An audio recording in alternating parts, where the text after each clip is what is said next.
안녕하세요. 저는 나이를 먹을 만큼 먹었지만 아직도 털이 들지 않은 여자입니다. 제 소개가 좀 웃기지만 이렇게밖에 제 소개를 할 수가 없다는 제 자신이 좀 바보 같기도 하고 부끄럽기도 하지만 적당한 단어가 생각나질 않네요. 사실 제가 요즘 많이 외롭고 힘이 듭니다. 나이 60이 넘어서 무슨 외로움이냐고 말씀하시는 분들도 있으시겠지만 60이든 80이든 인간이라는 존재는 혼자 살고 있으면 어쩔 수 없이 외로움을 느끼는 것 같네요. 이건 자식도 채워줄 수 없고 손주도 채워줄 수 없고 정말 오로지 이성의 부분으로만 채워질 수 있는 간곡한 외로움인 것 같습니다. 이제 앞으로 살아갈 날보다 살아온 날이 많은 제가 사랑 타령을 하는 게 좀 웃기기도 합니다만 그래도 살면서 정말 절절한 사랑 한 번은 하고 죽는 게 인생을 산 보람이 있지 않나 하는 생각이 들 정도로 여전히 저는 다시 찾아올 인연을 기다리고 있습니다. 그렇다고 해서 제가 바람을 피우거나 법에 어긋나거나 예의가 없는 행동을 하는 사람은 절대 아닙니다. 저는 지킬 건 지키고 나름 예의도 있고 새가슴이나 겁이 나서 못된 짓은 곧 죽어도 못하는 사람입니다. 어찌 보면 순진하고 착한 사람이죠. 물론 그래서 다른 사람들에게 당한 적도 있고 바보처럼 속은 적도 많지만 그래도 제 인생이 잘못됐다고 생각하지는 않습니다. 사람은 누구나 이중적인 면을 갖고 있다고 생각하거든요. 겉으로 사람들이 봤을 때는 저 사람 참 얌전하고 순진하다. 집에도 참 잘할 것 같고 좋은 남자다. 라고 얘기하는 사람들이 있지만 막상 집에서는 가족들에게 소홀하고 남한테는 간이고 쓸개고 다 빼줄 것처럼 하지만 정작 가족들은 홀대하는 그런 사람이 참 많죠. 딱 저희 남편이 그런 사람이었습니다. 저는 가고 싶지도 않은 부부 동반 모임을 억지로 끌고 가서는 스킨십을 하면서 사람 좋은 척을 했죠. 하지만 제 남편, 집에서는 정말 엉망진창이었습니다. 오죽하면 저희 아들이 겉과 속이 다른 인간이라고 대놓고 말을 할 정도였으니까요. 남편이 너무 폭력적이고 집에만 오면 딴 사람으로 변해버려서인지 제 아들은 사춘기를 아주 호되게 보냈습니다. 아들이 어릴 때는 아빠 말을 고분고분 듣는 작은 어린아이였는데 갑자기 중학교 3학년 때 키가 확 자라면서 고등학생이 되니 키가 180이 넘더군요. 깜짝 놀랐습니다. 남편이 키가 큰 편이긴 하지만 그렇게 갑자기 클 줄은 몰랐거든요. 사건이 터진 건 남편이 술을 많이 마시고 들어온 날이었습니다. 그날도 뭐가 그렇게 짜증이 났는지 집에 들어오자마자 집구석에 이게 무슨 냄새야? 아우 꼬랑내 같은 게 나. 혹시 청국장 끓였어? 내가 제일 싫어하는 청국장 끓인 거야? 하면서 신발장 입구에 있는 빗자루부터 쓰러뜨리기 시작하더니 비틀거리며 들어오더라고요. 아니 청국장 아니야. 오늘 비가 와서 그래. 당신 발에서 나는 냄새 아니야?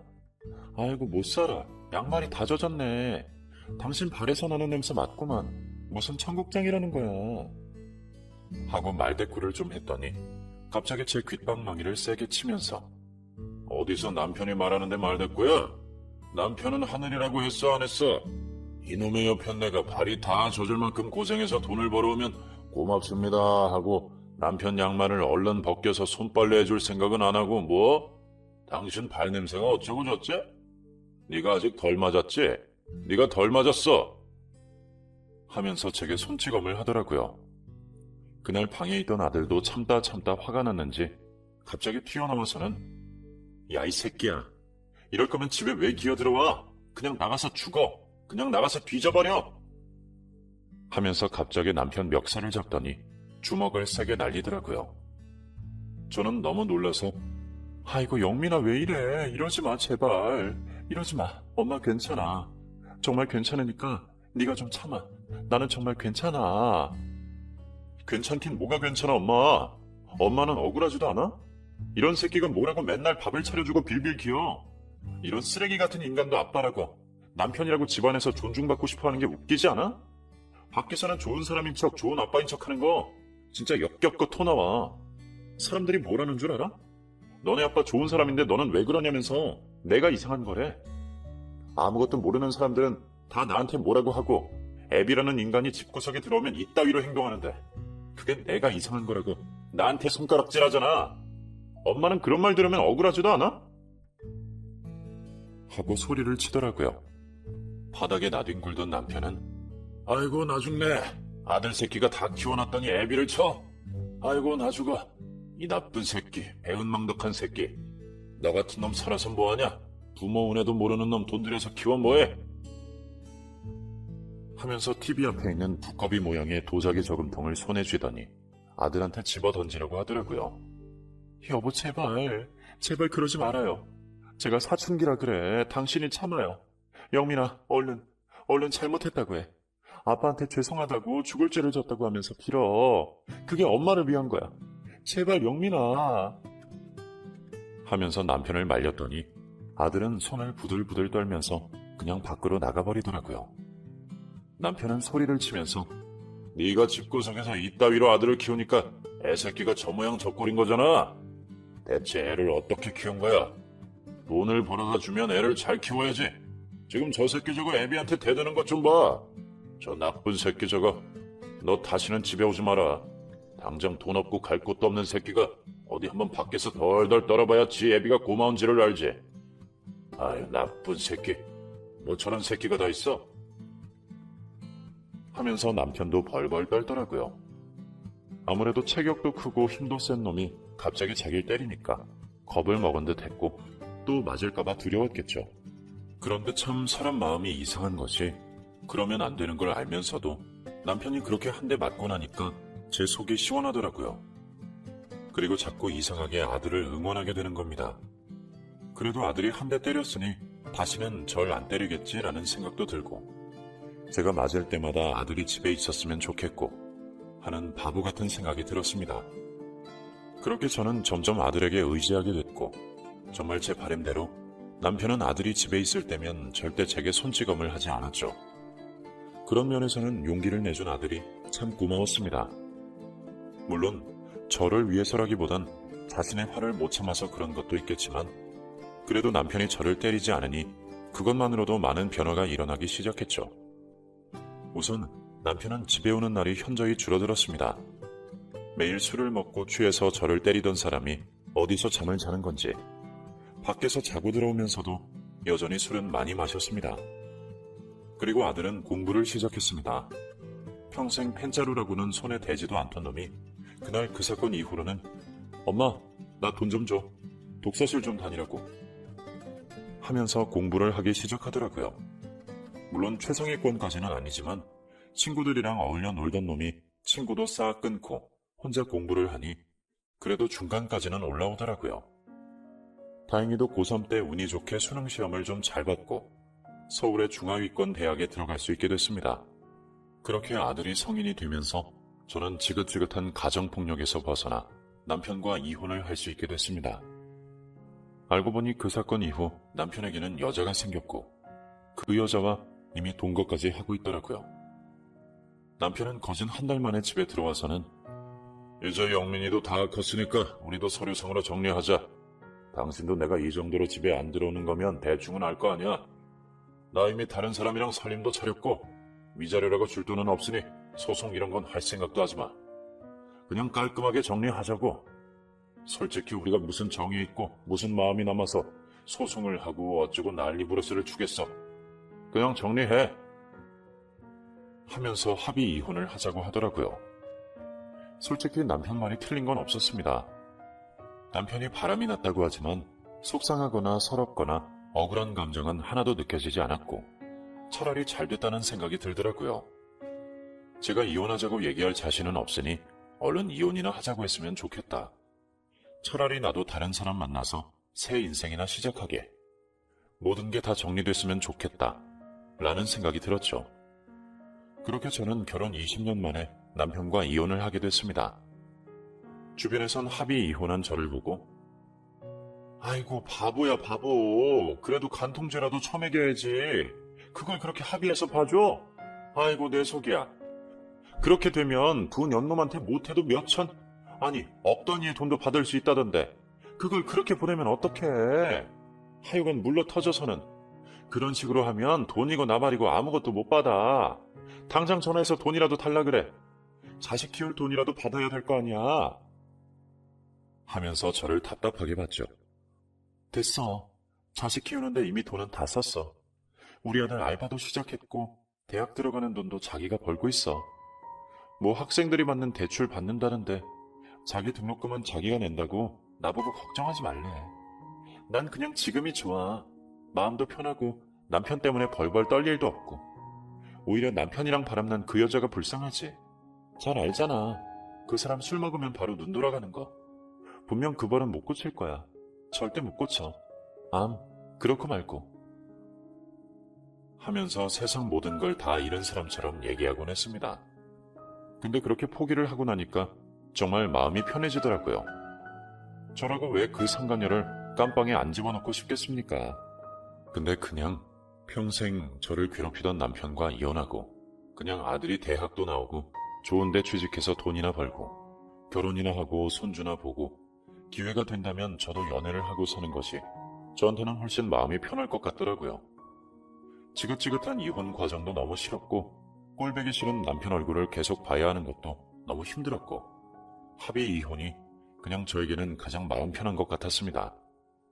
그렇게 모든 걸 포기하고 남편과 이혼하고 나니 그때부터 일이 술술 풀리기 시작했습니다. 제가 일하던 공장에서는 20년 동안 일개 직원이던 저를 파트장으로 승진시켜줬고 아들은 과에서 수석 졸업을 해서 바로 취업을 할 수 있게 됐습니다. 그동안 열심히 공부하고 노력한 게 정말 헛되지 않았는지 우리나라에서 들어가기 힘들다는 대기업에 들어갔죠. 합격 전화를 받은 그날 아들과 코가 삐뚤어지게 술을 마셨고 정말 밤새도록 못다한 얘기를 나눴던 기억이 납니다. 그렇게 아들은 꽤 괜찮은 직장에 취직을 하게 됐고 꼬박꼬박 월급을 받아왔습니다. 그리고 첫 월급은 그날 봉투를 내밀면서 엄마, 이거 많이는 아니고 그냥 내가 다달이 조금씩 드릴게요. 부담 갖지 말고 갖고 계세요. 라고 하더군요. 저는 그때 눈물이 울컥 났습니다. 아이고, 내가 이걸 어떻게 받아. 다른 사람도 아니고 네가 고생해서 번 돈을 내가 어떻게 받아. 됐어. 네가 저금을 하든지 뭐 먹고 싶은 걸 사 먹든지 너 하고 싶은 대로 해. 엄마는 돈 필요 없어. 엄마도 일하잖아. 아직 젊고 용돈 받을 나이 아니야. 하면서 봉투를 다시 돌려줬더니 에이 엄마 서운하게 왜 이래. 내가 전부를 갚진 못하겠지만 그냥 그동안 나 키워주신 값이라고 생각하고 받아두세요. 이번에도 거절하시면 진짜 나 너무 서운해. 많이 안 넣었어. 진짜 조금이야. 매달 이 정도씩은 드릴 수 있으니까 부담 갖지 말고 받아. 하면서 제게 밀더라고요. 봉투 안에 들어있던 금액은 30만원, 300만원, 아니 3천만원보다도 훨씬 큰 금액처럼 느껴졌습니다. 저는 그 돈을 받아 통장에 매달 넣어놓고 아들이 장가가면 줘야겠다 라는 생각으로 저도 열심히 돈을 모았습니다. 그렇게 저희 아들은 20대 후반이 되고 하루는 제게 여자친구가 생겼다면서 결혼하고 싶다고 인사를 오겠다 하더라고요. 그렇게 처음으로 예비 며느리를 만나게 되는 자리가 생겼습니다. 어머니 안녕하세요. 저 최민주라고 합니다. 오빠랑 일하다가 만나게 되었어요. 나이는 5살 어리고 고향은... 하면서 자기소개를 하더라고요. 저도 모르게 웃음이 났고 아들 역시 뭐 그런 얘기까지 다 하고 그래. 됐어. 밥이나 먹어. 하면서 귀엽다는 듯 쳐다보는데 선남선녀가 따로 없더라고요. 예비 며느리는 아들이 일하는 회사의 하청업체 직원이었어요. 업무적으로 교류가 있다 보니 자주 마주치게 되었고 그러면서 자연스레 서로 호감을 느껴 만나게 되었다고 해요. 요새 젊은 여자애들은 우리 때랑은 달리 시어머니 앞에서도 할 말 다 하고 고개 빳빳이 들고 다닌다고 하던데 예비 며느리는 참 수더분하고 착한 게 눈에 보이더라고요.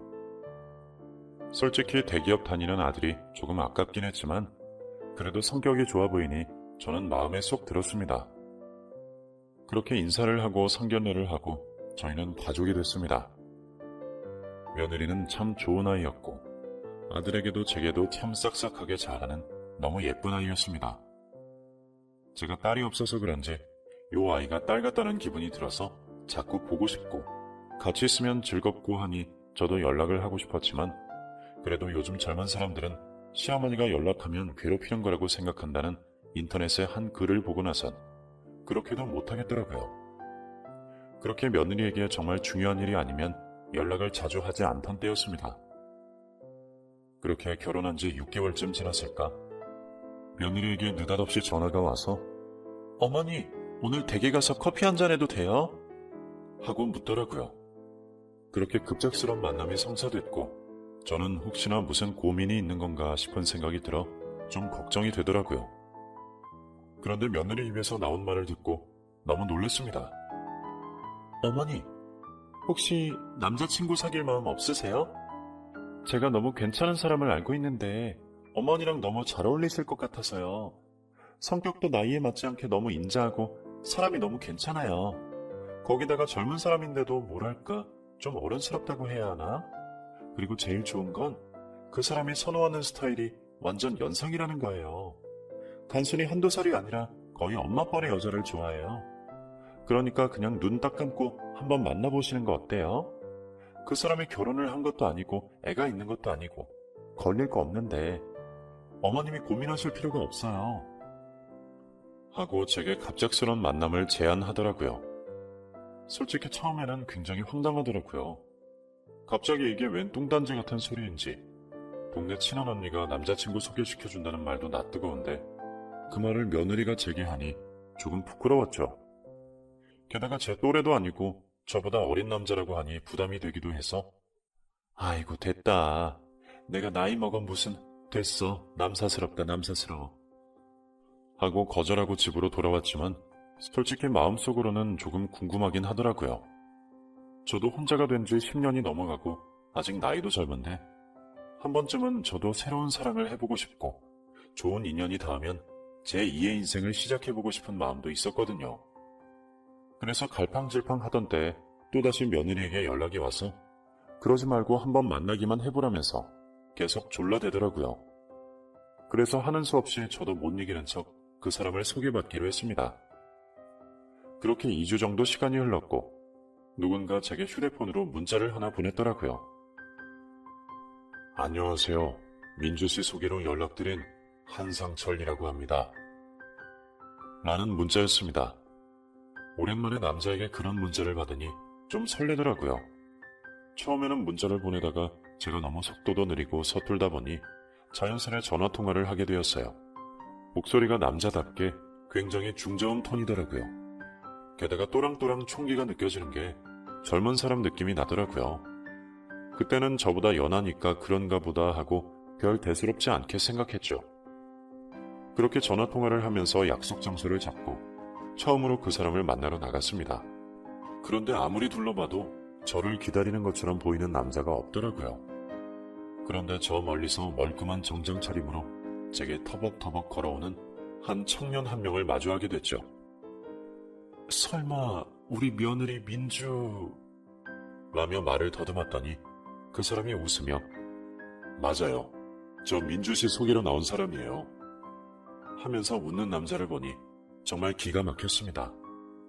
목소리는 확실히 전화통화할 때 들은 그 목소리가 맞긴 한데 너무 어린 남자더라고요.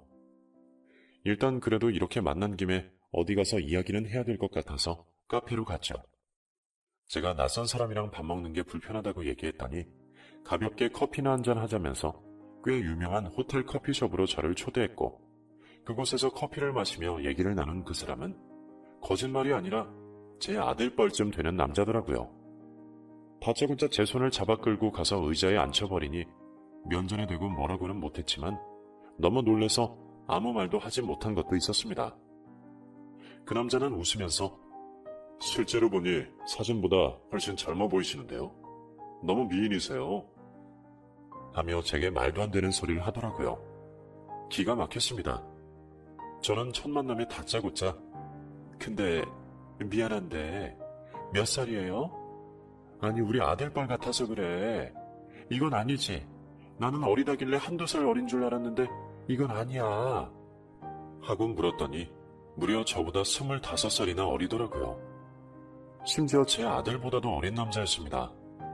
정말 무슨 말을 해야 할지 몰라서 물만 벌컥벌컥 마셨던 기억이 나네요.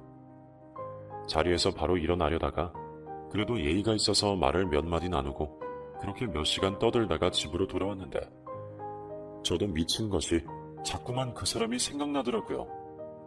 며느리 말대로 참 어른스럽고 아는 것도 많아 보이고 푸근한 인상을 가진 사람이었습니다. 솔직히 삐쩍 마르고 키도 작은 남자였다면 저도 안 만났을 거예요. 하지만 키도 크고 덩치도 있다 보니 나이가 어림에도 불구하고 남성미가 느껴지더라고요. 그러니 그 사람의 지속된 문자와 전화를 차마 거부할 수 없었고, 그렇게 저는 이틀 뒤 그 사람을 또 만났습니다. 지금 생각해보면 아무리 제가 외롭더라도 그러면 안 되는 건데 제 마음을 주체할 수가 없겠더라고요. 저 역시 나이가 있다 보니 모든 게 조심스러웠지만 그래도 마음만큼은 정말 20대 소녀 같은 마음이었습니다. 그렇게 일주일, 한 달, 두 달의 시간이 지나면서 동네도 가깝던 저희 둘은 자주 만나 데이트를 했습니다. 정식으로 좋아한다, 사귀자라는 말은 하지 않아도 자연스럽게 연인처럼 행동을 했고 손을 잡고 거리를 걷고 여느 커플처럼 데이트를 했습니다. 처음에는 이 사람과 길을 걸을 때 너무 불편했습니다. 사람들이 아들이라고 생각할 것 같기도 하고 누군가 갑자기 나타나서 제 머리채를 잡진 않을까 두렵기도 했지만 첫 번째 남편과는 전혀 느끼지 못했던 감정을 이 사람과 느낄 수 있다는 게 신기했습니다. 제가 아는 남자는 술주정뱅이의 가정폭력범이던 남편뿐이었는데 이렇게 다정한 사람이 존재하고 있다는 사실이 신기하기만 했죠. 하지만 만남을 가질수록 주변의 시선과 또 그 사람의 가족들이 저를 어떻게 생각할지 걱정이 되어 몇 번 헤어질까 고민도 많이 했죠. 그런데 고민 끝에 어느 날 제가 먼저 조심스레 물었습니다. 상철씨, 참 좋은 사람 같아요. 근데 우리 이러면 안 될 것 같아. 나도 상철씨가 참 좋은 사람인 거 아는데 또래를 만나야지 왜 나 같은 늙은 사람을 만나. 주변에서 상철씨한테 뭐라고 안 해요? 부모님이 나이 많은 여자 만난다고 하면 싫어하실 텐데 그냥 우리 이쯤에서 좋게 헤어져요. 나도 상철씨 너무 좋은데 당신을 위해서는 우리가 만나지 않는 게 맞는 것 같아요. 라고 용기 있게 말했더니 한참 동안 말이 없던 그 사람이 실은 제가 나이가 한참 어리지만 사실 저도 사랑에 실패한 경험이 있습니다. 2년 전쯤 결혼까지 생각했던 여자가 있었는데 집안의 반대로 헤어졌어요. 자세한 이유는 말씀드릴 수 없지만 여자 쪽 부모님이 알아놓으실 정도로 결사 반대를 해서 그때 큰 충격을 받았어요. 그래서 그 후부터 그냥 모든 걸 포기하고 살았던 것 같습니다. 제가 어린 시절 어머니를 일찍 여의어서 그런지 모르겠지만 예전부터 연상이 끌리기도 했고 차라리 연상을 만날 거면 아무 방해 없는, 아무도 나의 연애를 반대하지 않는 그런 사람을 만나자 라는 결심을 하게 됐어요. 차라리 그게 마음이 편할 것 같다는 생각이 들었습니다. 그리고 저희 아버지도 제가 대학교 때 돌아가셔서 그런 걱정은 안 하셔도 돼요. 그러니 누님, 우리 둘 사이를 방해할 사람은 없어요. 주변 사람들은 이상하게 생각할 수도 있겠지만 전 누님을 진심으로 사랑합니다. 누님, 제 마음을 받아주세요. 라며 적극적으로 제게 대쉬를 하더라고요. 그러니 저는 그 사람을 도저히 거부할 수 없었고 정말 이 사람 아니면 안 되겠다는 생각이 들었어요. 게다가 사실 제가 제일 걱정되었던 건 상철 씨 부모님이었거든요. 입장 바꿔서 제 아들이 제 나이대의 여자랑 결혼하겠다고 하면 저 역시도 펄쩍 뛸 게 분명했기에 사귀는 내내 그게 가장 두려웠어요. 상철 씨에게 미안하지만 그때는 부모님이 안 계신다는 말이 솔직히 좋더라고요. 저는 그 사람의 손을 어루만지며 마음에 상처가 있으신 분이었구나. 근데 이게 맞는지 모르겠어요. 솔직히 많이 혼란스러워요. 그래도 상철 씨 마음이 정 그렇다면 내가 용기를 내볼게요. 그런데 전부터 물어보고 싶단 게 있는데 우리 며느리는 어떻게 하세요? 꽤 친한 사이 같던데. 아, 민주요? 민주는 제가 일하던 회사 직원이었습니다. 민주의 첫 직장입니다. 똘똘하고 영리한 직원이었죠. 제가 직속 사수이기도 했고요. 다른 사람한테는 이런 얘기까지 다 못하는데 민주는 사람을 편하게 해줘서 그런지 제가 별별 얘기를 다 하고 살았습니다.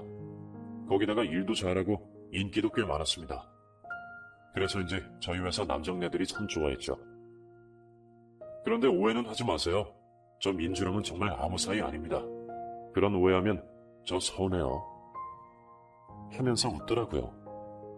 며느리가 인기가 많았다고 하니 뿌듯했고 그래도 상사 눈에 잘 들었다고 하니 역시 우리 며느리다 싶었죠. 그렇게 저희 두 사람은 점점 서로의 얘기를 하며 가까워졌고 2년 정도 연애를 했습니다. 그 사람은 소규모 회사에서 일을 하고 있었는데 뭐가 그렇게 바쁜지 일주일에 한 번 만날까 말까 했죠.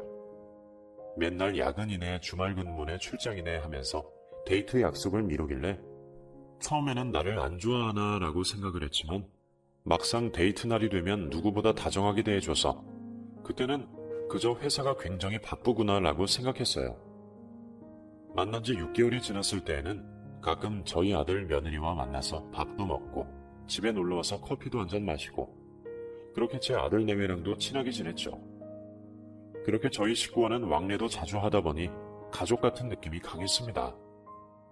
다행히도 제일 어색할 수 있는 저희 며느리와 제 남자친구가 아는 사이다 보니 아들만 조금 마음을 열면 됐던 터라 저희가 모두 가까워지기까지 시간이 그리 오래 걸리지 않았습니다.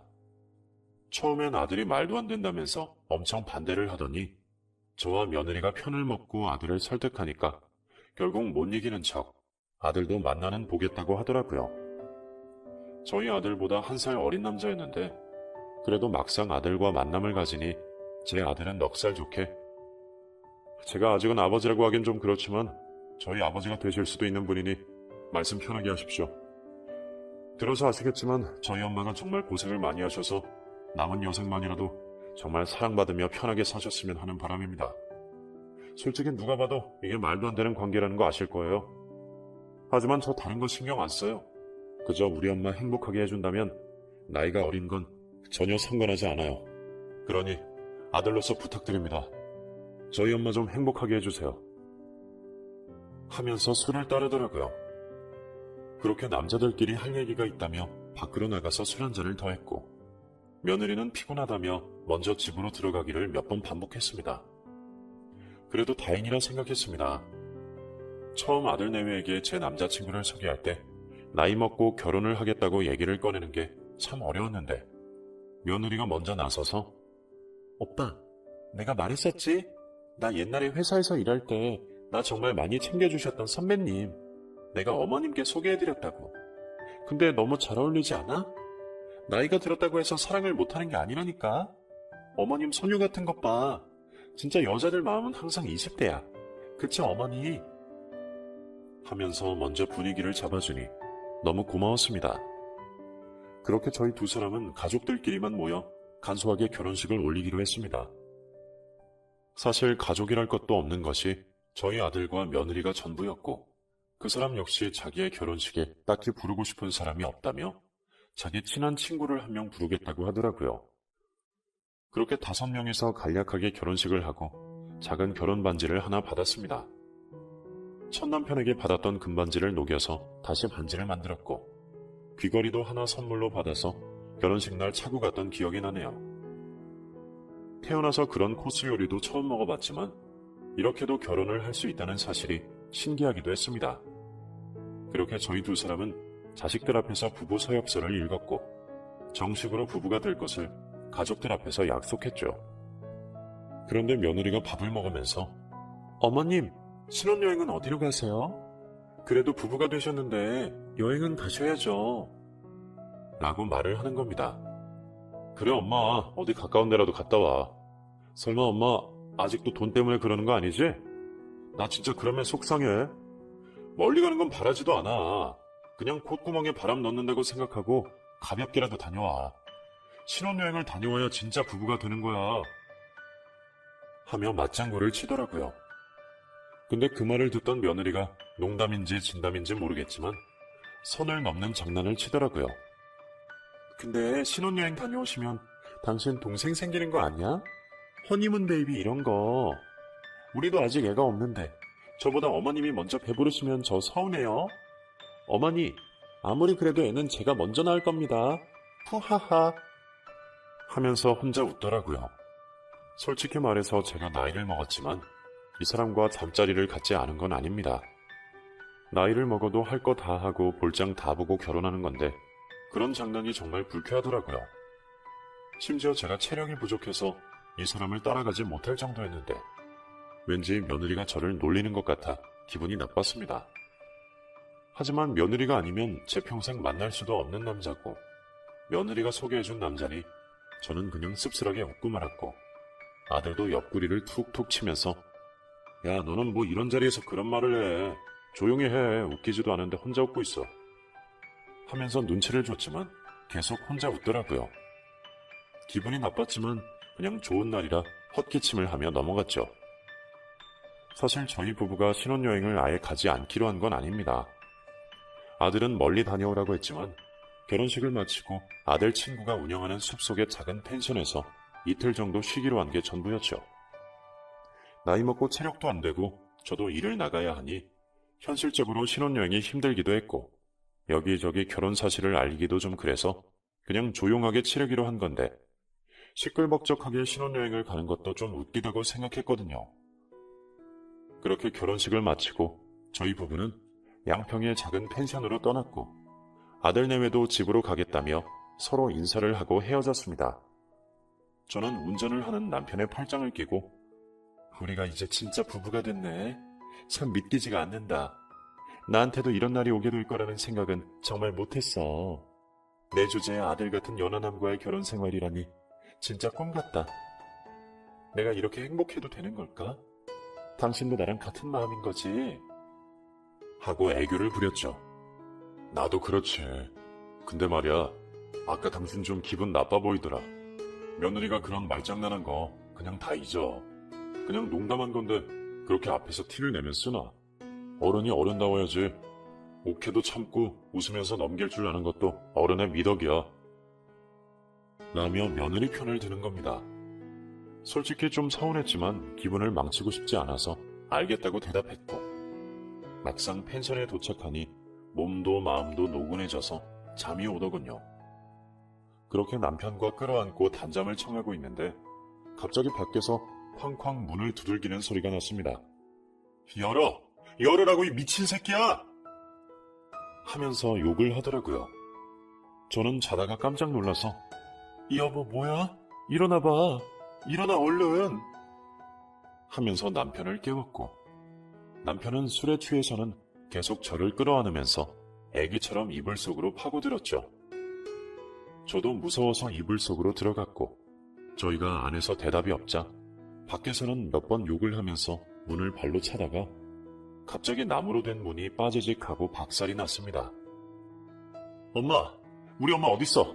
이 개새끼가 우리 엄마를... 엄마! 하면서 그 문을 부순 사람은 다름 아닌 제 아들이었습니다. 저는 속옷 차림으로 누워있다가 너무 놀라서 영민아, 너 지금 이게 뭐하는 짓이냐? 아니 말로 하면 되는 걸 왜 멀쩡한 문을 부수고 들어와? 너 미쳤어? 너 진짜 왜 이래? 하면서 소리쳤더니 갑자기 이불을 확 걷으면서 제 남편에게 주먹질을 하기 시작하더라고요. 이 양아치 같은 새끼. 너 처음부터 마음에 안 들었어, 이 나쁜 새끼. 이 사기꾼 같은 새끼야.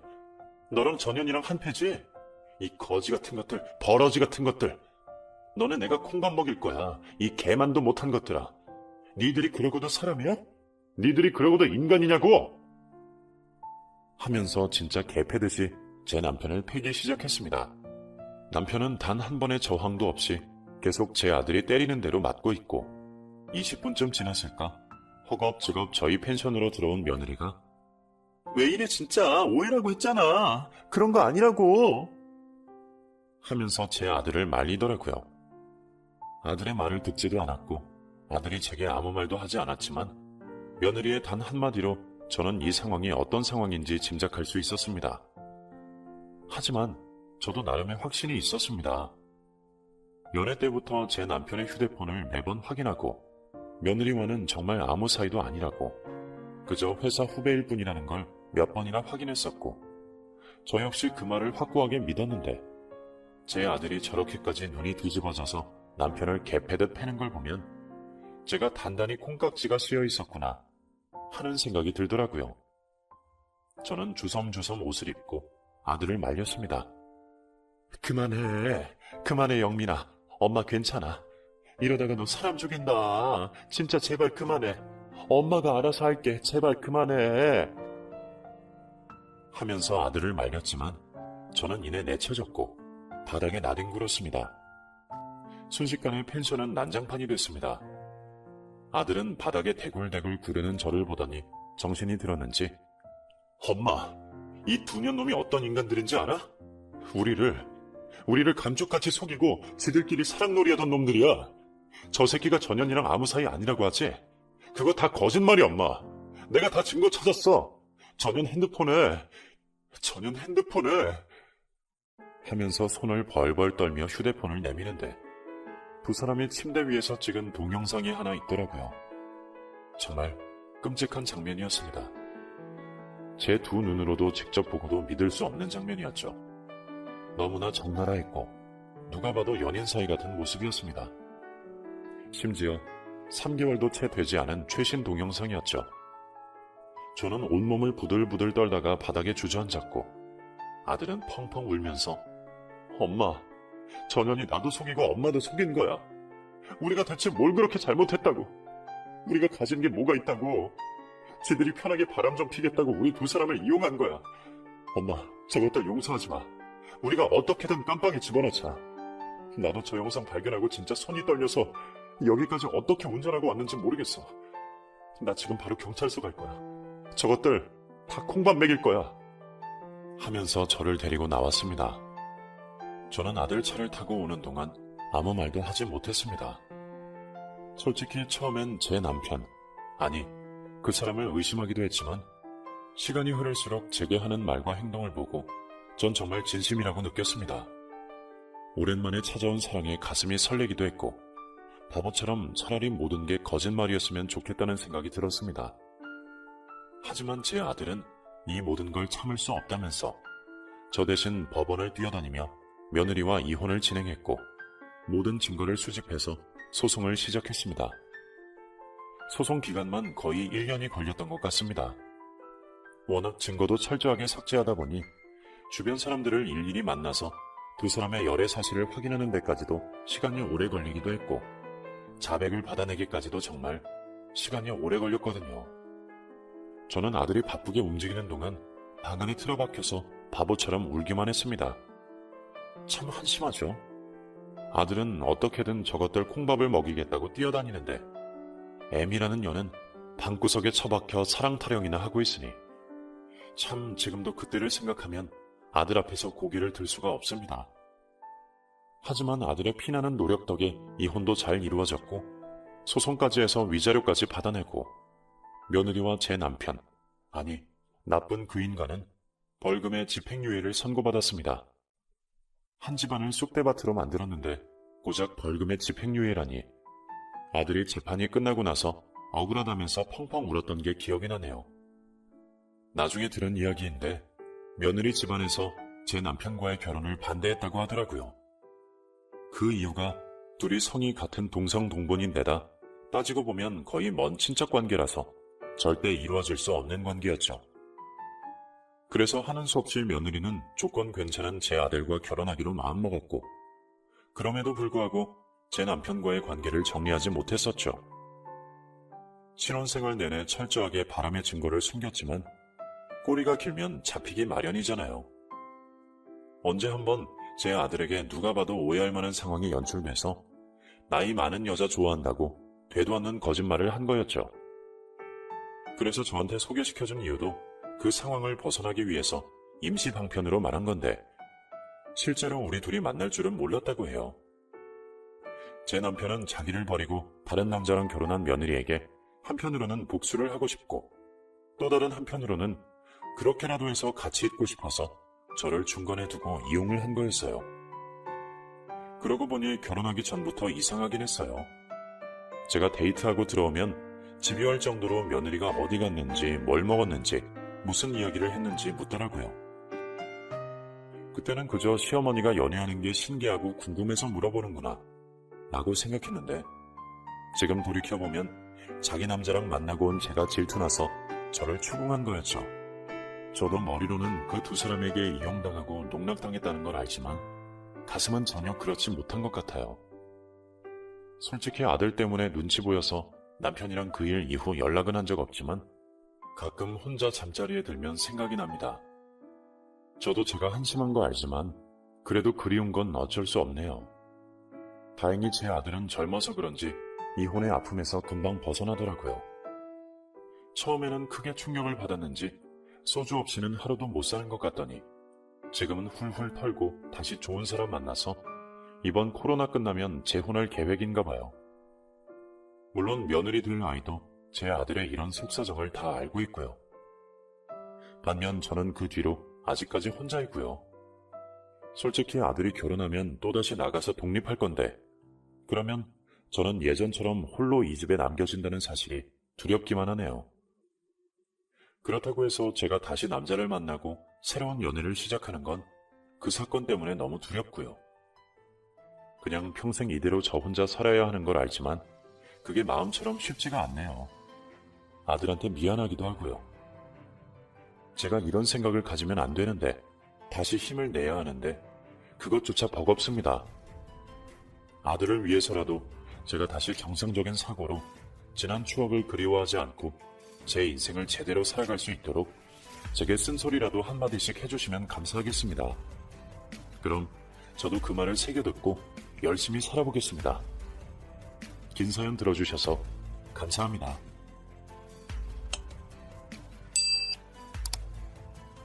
안녕하세요. 저는 40살, 그리고 남편은 45살입니다.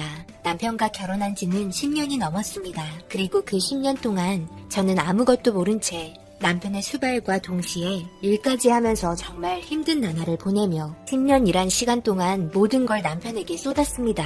하지만 이 모든 건 예상과 달랐습니다. 제 사연 한번 들어봐 주세요. 정말 가슴이 아픕니다.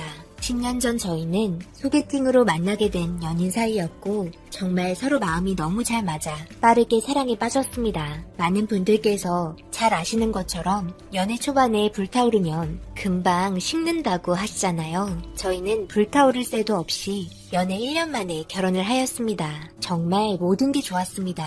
남편 집안보다 저희가 월등히 잘 살고 있었지만 서로가 사랑하는 부면에서 부모님께서는 저희 남편이 저에게 하는 행동 하나하나가 마음에 들었다며 결혼 허락을 해주셨습니다. 당연히 시부모님께서도 저를 무척이나 좋아해 주셨고 모두의 축하 끝에 결혼에 꼴이 나면서 행복한 날들을 보내고 있었습니다. 그런데 그런 결혼 생활도 잠시 저희가 이사를 하게 되면서 짐을 옮기고 있었는데 이삿짐 센터 분들이 옮긴 짐을 정리하고 올라오고 있는 도중에 시어머니와 남편이 함께 서로 피하려다 부딪히면서 남편이 난간에서 떨어지는 사고가 발생이 되었습니다.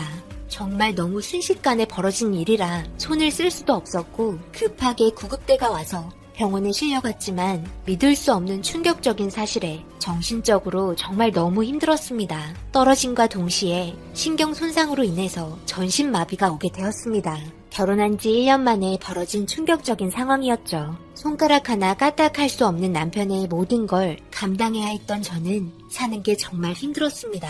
아버지께서는 남편을 돌봐줄 사람을 고용했고 병원에서는 지속적인 관리와 물리치료를 병행해서 신경을 살려 움직일 수 있게 해야 한다면서 오랜 시간 병원 신세를 져야 했습니다. 당연히 병원비 또한 많이 나오게 되었고 아버님 없이 혼자 외로이 홀로 살고 계셨던 시어머니께서는 자기 아들마저 잃기 싫다며 저에게 매달려서는 저희 집이 돈이 많으니 제발 걷기만 할 수 있게 도와달라며 애원하셨습니다. 저 또한 너무 힘들었습니다.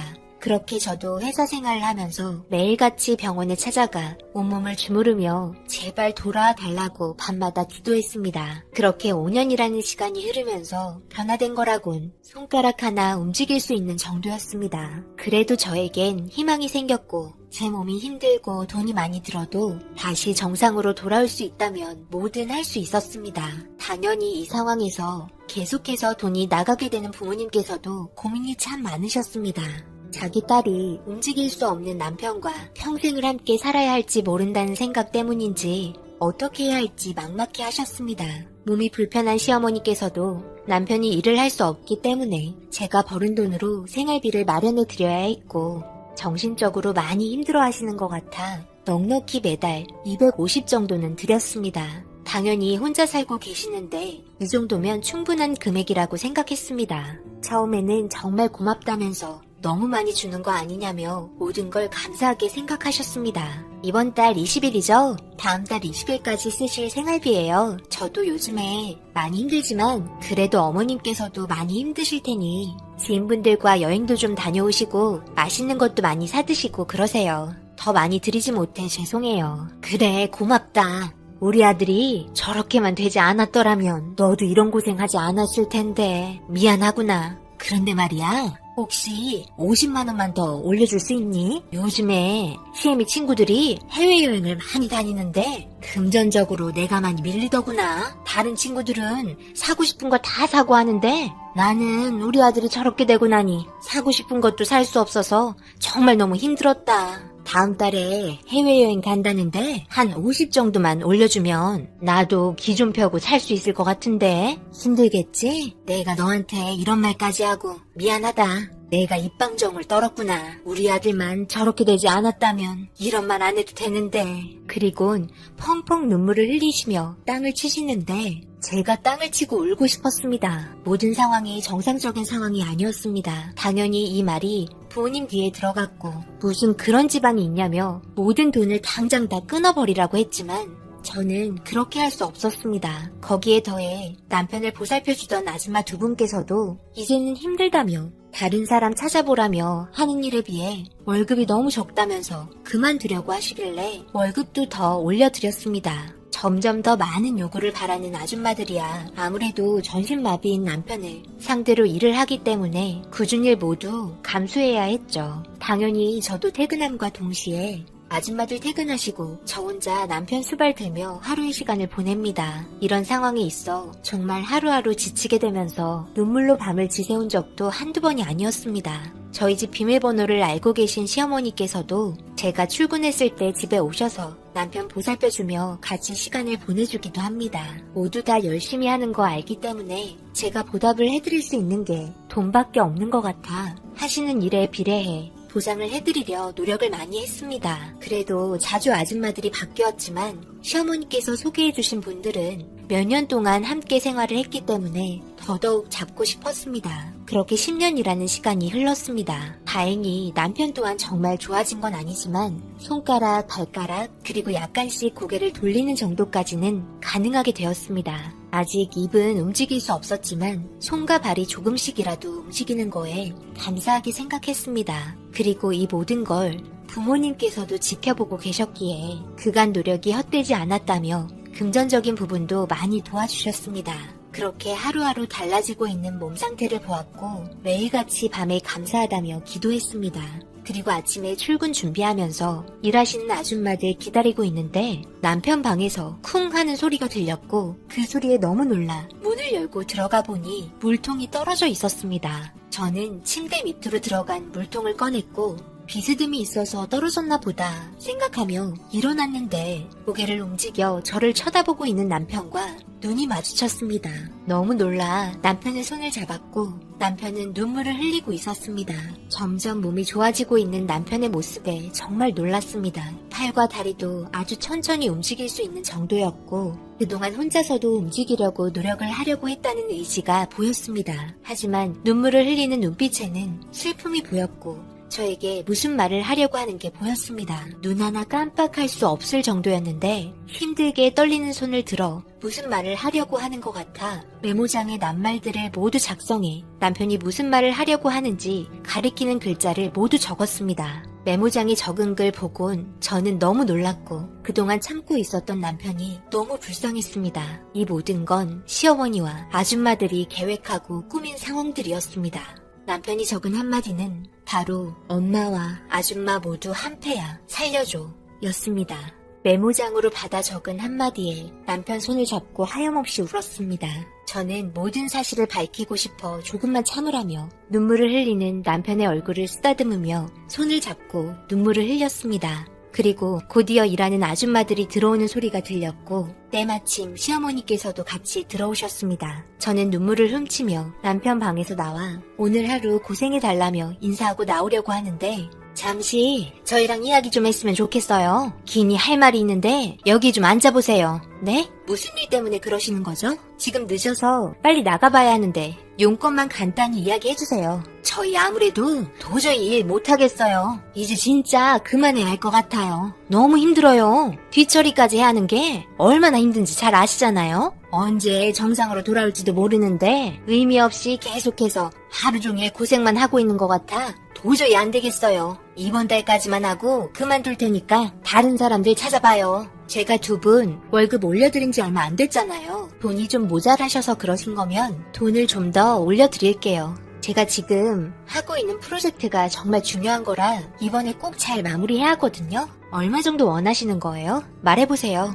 지금 받는 돈의 2배는 주세요. 그래야 할 수 있을 것 같아요. 솔직히 전신마비인 사람 누가 케어해줘요? 다들 하루만 하고 그만둘걸요? 잘 아시잖아요. 그 정도는 받아야 할 것 같네요. 2배요? 그럼 한 달에 한 분당 800씩 가져가시겠다는 소리잖아요. 정말 너무하신 거 아니에요? 월 400도 많은데 거기에 2배를 원하신다는 건 좀 받아들이기 힘들어요. 제가 이번 것만 잘 마무리되면 보너스도 드릴게요. 부탁드려요. 아우, 됐어요. 안 하면 그만이죠. 다른 분들 데려다 400 주고 일 한번 시켜보세요.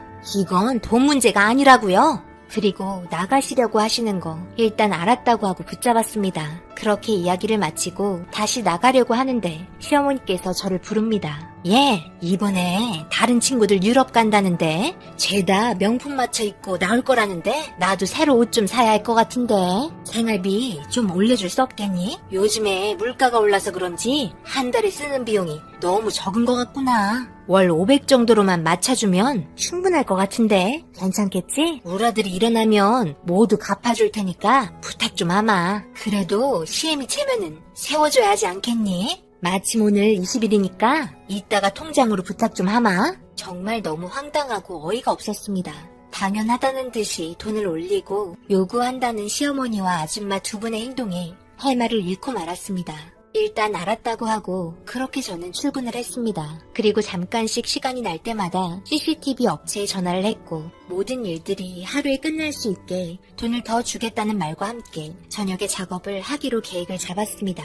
그리고 퇴근 후 아줌마와 시어머니께서는 집으로 돌아가셨고 모든 상황을 지켜볼 수 있게 안 보이는 곳에 CCTV를 설치하고 모든 음성 하나하나 빠지지 않게 들을 수 있게 제일 좋은 제품으로 모두 설치했습니다. 그리고 다음날 똑같은 일상을 보냈고 퇴근 후 집에 들어와서 하루에 있었던 일을 모두 확인한 결과 정말 충격에 휩싸였네요. 한 3개월 있다가 돈 1,000으로 월급 올려달라고 말해. 그래도 충분히 줄 수 있으니까.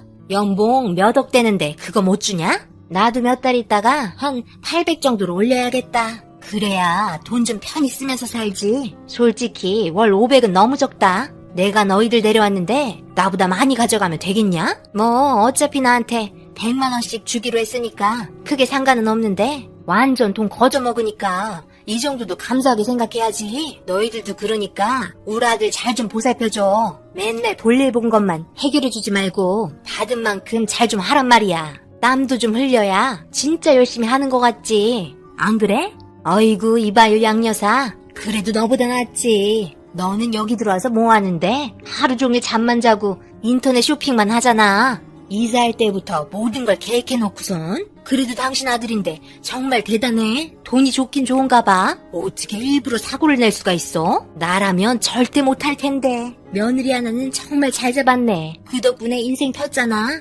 야, 이제 시작이야. 너희 그거 모르지? 우리 며느리가 가지고 있는 건물이 몇 개인데 내가 계속 조금씩 돈을 올려받는 게 이유가 있는 거야. 나중에 건물에서 벌어들이는 수익이랑 비슷해지면 그냥 건물로 하나 달라고 그러게. 그러면서 점점 건물 몇 개 늘리면 완전 꿀 빠는 거잖아. 알아서 돈 척척 들어오는 거 받아먹고 나는 여행이나 다니면서 놀란다. 근데 이게 무슨 냄새냐? 얘 아까 볼일 본 거 아니었어? 야, 이거 좀 빨리 해결해봐. 냄새 난다. 모든 장면과 서로 나눈 대화를 듣고는 정말 너무 충격을 받았습니다. 믿을 수 없는 사실에 손발이 떨리고 모든 걸 계획한 시어머니의 실체에 하늘이 무너지는 줄 알았습니다. 남편 방에 들어가 모든 걸 알게 된 저는 일이 바빠서 혼자 놔둔 거 정말 미안하다며 끌어안고 그동안 얼마나 힘들었을지 생각하며 한참을 울었습니다. 저는 모든 증거물을 가지고 아버지께 늦은 밤 찾아갔고 모든 사실을 확인한 아버지께서는 엄청나게 화가 많이 나셨는지 바로 변호사한테 전화하면서 모든 자료를 전송했고 그리고 알고 계시는 형사분께 전화를 하셔서는 모든 상황을 이야기했습니다. 다음날 아무렇지도 않은 듯 출근하는 시어머니와 아줌마 두 분이 저를 보며 웃으면서 들어왔고 저 또한 아무렇지도 않은 척 반갑게 맞아줬습니다. 그리곤 문을 걸어 잠갔고 그 틈에 형사분들께서 시어머니와 아줌마 두 분을 체포했습니다. 그동안 정말 믿고 있었던 분들의 배신에 정신적으로 너무 힘들었지만 그걸 매일같이 겪고 있었던 남편은 더더욱 힘들었을 겁니다. 자기 엄마의 이중적인 모습에 얼마나 큰 상처를 받았을까요? 그리고 온전치 못했던 몸으로 얼마나 저에게 말을 하고 싶었을까요? 당연히 모든 건 사실이 아니라며 발뺌했지만 모든 상황을 확인할 수 있었던 증거물과 대화 내용 때문에 결국 자백을 받았습니다. 그리고 시어머니는 징역 10년과 아줌마는 징역 5년을 선고받았습니다.